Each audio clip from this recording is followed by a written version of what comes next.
Some journeys begin long before you step onto a plane. For Carter, this flight wasn't just about reaching a destination, it was about facing a battle he had seen too many times before. A simple seat, a quiet moment, and then a test. Would he accept being pushed aside, or would he stand his ground? Where are you watching from today? Tell us in the comments. We love to hear from you. The airport was a symphony of movement, heels clicking against polished floors, voices blending into a hum of conversations, the occasional burst of laughter, and the heavy scent of coffee and jet fuel lingering in the air. He moved through the crowd with practiced ease, his posture relaxed but his eyes observant. A lifetime of experience had taught him to notice the small things: who watched, who ignored, who assumed. At the first-class gate, he handed over his ticket. The woman at the counter, dressed in the crisp navy blue of the airline's uniform, paused for a fraction of a second, her eyes flicking from his ticket to his face. He recognized that pause. He had seen it before. But she plastered on a smile, scanned the ticket, and gestured him through. Inside the plane, the air was cooler, scented with the leather of plush seats and the sterile freshness of recirculated air. He found his row, settled into the wide seat, and exhaled. The weight of the world often pressed against his back, but here, at least for a few hours, he could let it go. Then a shadow fell over him. A man, tall, broad-shouldered, with silvering hair and an expensive watch, loomed beside him. The first-class privilege radiated off of him in the way he stood, entitled, assured, expectant. "You're in my seat," the man said, his voice edged with annoyance. He glanced at his ticket, then at the man. "No, I'm not." Before the other man could respond, a flight attendant appeared, a polite but firm smile on her lips. "Sir, would you mind switching seats? There was a mistake in the booking, and this gentleman has priority status." There it was again, that same assumption, that same invisible push, as if he had somehow wandered into a space that wasn't meant for him. He took a slow breath.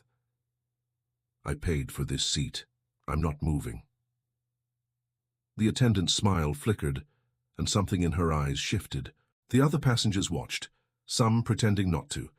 This was a moment, and he knew how moments like these played out. But this time, it would be different. The tension in the cabin thickened, hanging in the air like a storm about to break. The flight attendant, still wearing that tight professional smile, signaled to another crew member. Within moments, a second attendant arrived, younger, with an eager energy that suggested he believed in his authority a little too much. "Sir, we really need you to move," the new attendant said, his tone carrying a forced patience. "We have a system for priority passengers, and unfortunately, this seat wasn't meant for you." He held their gaze, his face unreadable. He had been through this dance before, different settings, different players, same choreography. But there was something about today, about the way the man standing next to them smirked, arms folded as if he already knew how this would end. "I paid for this seat," he said again, calm, deliberate. "It's mine." The older man scoffed. "Come on, let's not make a big deal out of this." A few heads turned. Some passengers shifted in their seats, debating whether to intervene or pretend they weren't listening. "Sir," the first attendant said, her patience clearly running thin, "we can offer you a seat in business class. It's still a premium experience." He almost laughed. The language of power was always so polite when it was pushing you out. His fingers brushed against his phone, resting in his lap. One call. That's all it would take.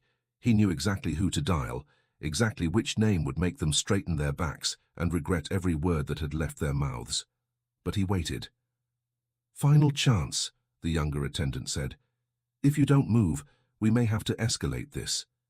He smiled, slow and knowing, and lifted the phone to his ear.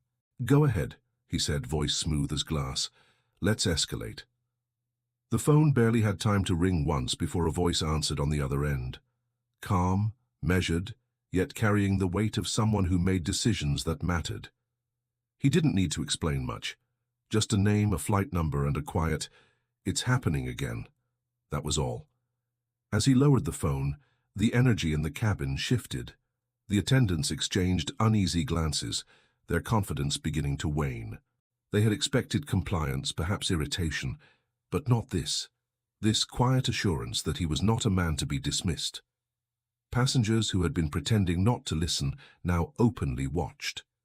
Some murmured to one another, their curiosity outweighing their discomfort. The older white man beside them, the so-called priority passenger, was growing impatient. His foot tapped against the carpeted floor, his arms folded tighter across his chest. "Jesus," he muttered under his breath, just loud enough to be heard. "This is ridiculous." It didn't take long. The flight attendant's earpiece buzzed. She pressed a hand to it, her expression stiffening as she listened. Then, without another word, she pivoted and hurried toward the cockpit. The second attendant, the one who had spoken so smugly moments before, suddenly looked unsure. "Sir, if you could just—" A sharp voice cut through the cabin. "Everyone, please remain seated. We will be delaying takeoff briefly." Passengers exchanged glances. Delays were expected, but this felt different. There was an edge in the pilot's voice, an urgency. Then the real shift happened.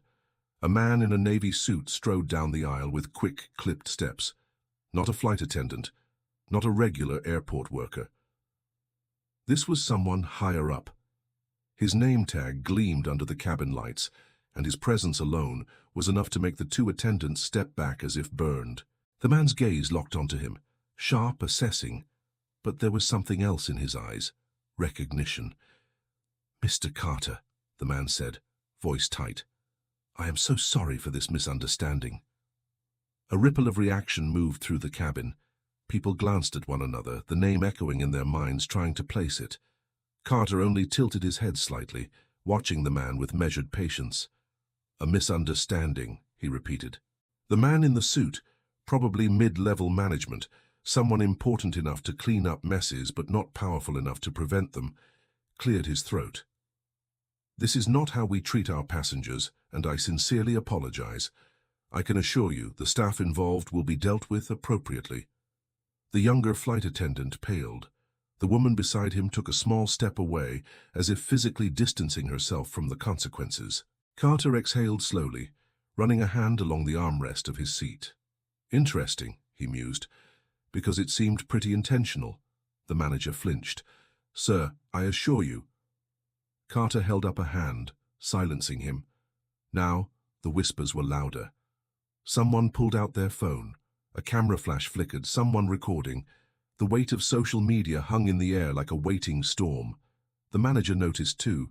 He straightened, adjusting his tie, trying to salvage the moment before it spiraled further. "Please allow me to personally oversee this situation, Mr. Carter.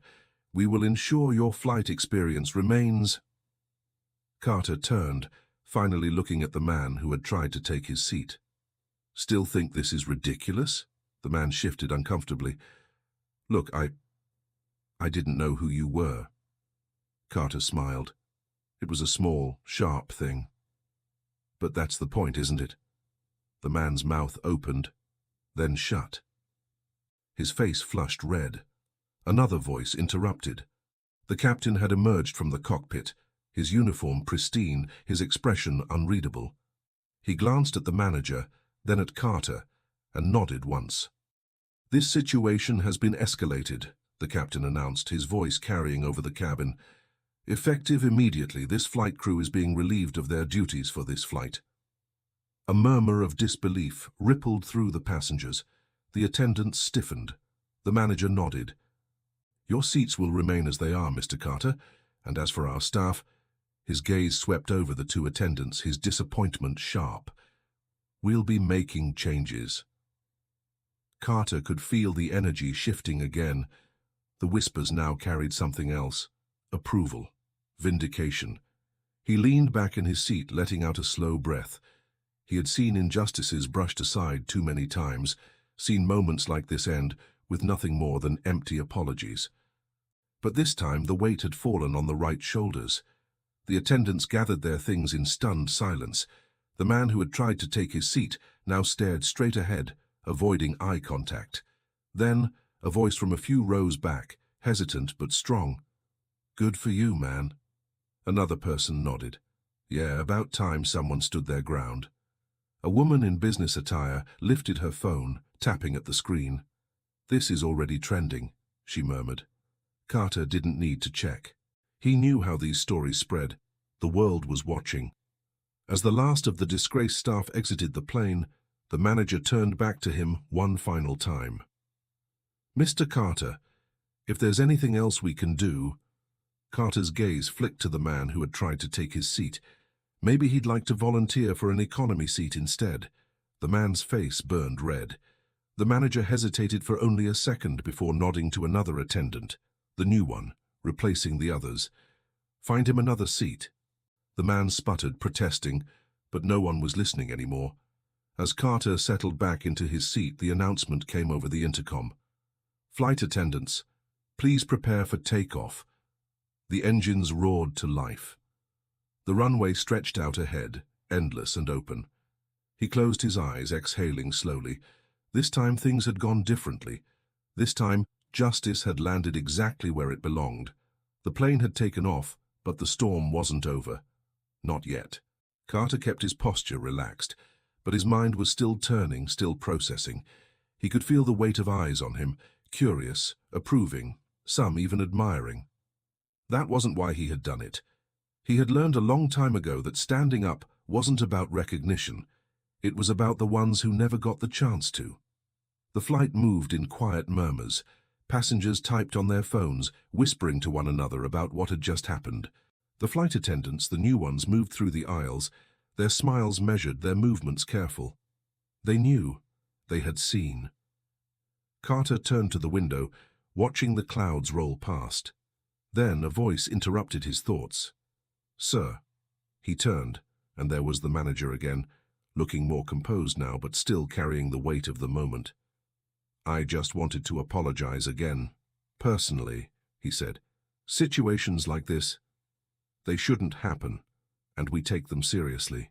Carter studied him for a moment. "Is that right?" The manager nodded. "There will be an internal review. The employees involved will no longer work for this airline, and moving forward, we will be making serious policy changes." Carter exhaled slowly. He had heard promises before.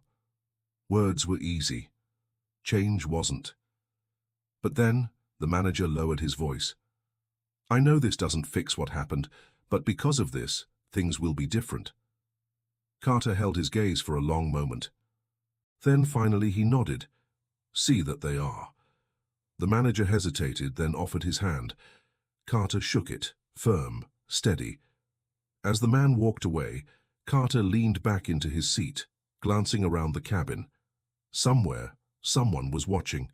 Somewhere, someone was thinking about their own battles, their own moments of injustice. And maybe, just maybe, the next time it happened to them, they'd know they weren't alone. The flight landed smoothly, but the ripple effects of what had happened mid-air were just beginning. Carter stood, stretching his legs, feeling the shift in energy around him. People weren't just passing by him anymore. They were acknowledging him. A nod from a businessman, a quiet thank you from a young woman near the exit. Even the pilot standing by the door gave him a knowing glance. As he stepped into the airport, his phone vibrated.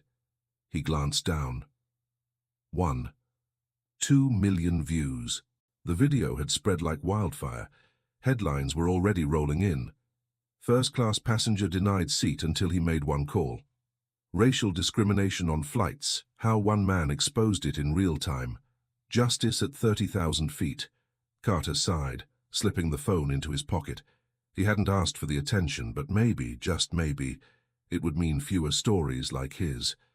As he walked through the terminal, the world watching from their screens, he knew one thing for sure. This wasn't just about him. It never had been. This was about every person who had ever been told they didn't belong. And today, at least for a moment, justice had found its seat. This story is just one example of what happens every day. People being judged, dismissed, and told they don't belong. But today, the ending was different. Have you ever faced a situation like this? Have you ever been treated unfairly just because of how you look or where you come from? Share your story in the comments. Your voice matters, and together we can make sure no one has to face this alone. And if you want more powerful stories like this, subscribe to the channel and turn on notifications. There's always more to tell, and you won't want to miss what's coming next.